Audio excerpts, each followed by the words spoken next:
Well, the original idea for Thanksgiving came when I was 12 years old, with my best friend Jeff and I growing up in Massachusetts, which is the birthplace of Thanksgiving, where we wanted a horror movie for Thanksgiving because every other holiday had a horror movie. New Year's Evil, My Bloody Valentine, April Fool's Day, Mother's Day, Halloween, Black Christmas. It was a trend except Thanksgiving.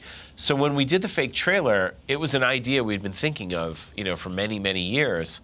We had no story though. And after the trailer, we were like, all right, great, we're done. We were so happy with it, we didn't need to figure out the movie.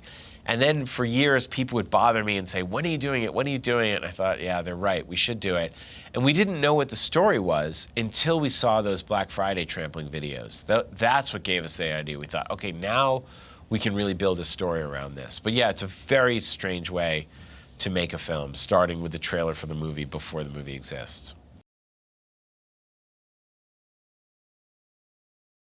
Well, Tarantino is amazing. I mean, I love him. He's a brother. He's the greatest. He's the greatest living director. So anytime I get to collaborate with Quentin on a project, it's just so much fun. And he really, kicked me in the ass to make the fake trailer for this and said, do it. He gave me that opportunity along with Robert Rodriguez, and I'll be forever grateful. I love slasher movies. I think if you make a great movie, people will discover it. When I made Cabin Fever, people told me horror was dead. When I made Hostel, people said nobody wants to see that much blood in a movie. So even Green Inferno, people said, why would you make a cannibal film? So I've always made what I believe would be a great movie. I try to set the trend rather than follow it, and sometimes you're ahead of the curve, sometimes you're right at the curve, sometimes you're at the wave, sometimes you're right behind it. You can't control where pop culture is going to be because you make a movie in a year and a half later it comes out.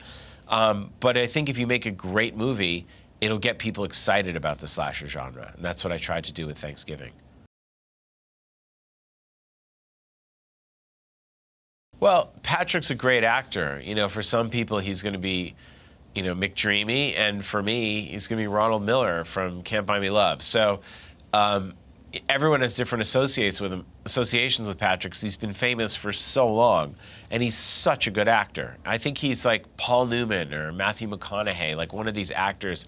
Think of Clint Eastwood and Dirty Harry and what that phase of his career became. I think that Patrick is entering that phase of his career where he can be a movie star for the next 30 years if he wants to do it. It's really up to him. I think he's a brilliant actor and a great person. Yeah, I love it. I came here, just got in last night. I had a caipirinha and brigadeiro, so I feel good. I had some good Brazilian coffee, but yeah, I'll be going back for more tonight.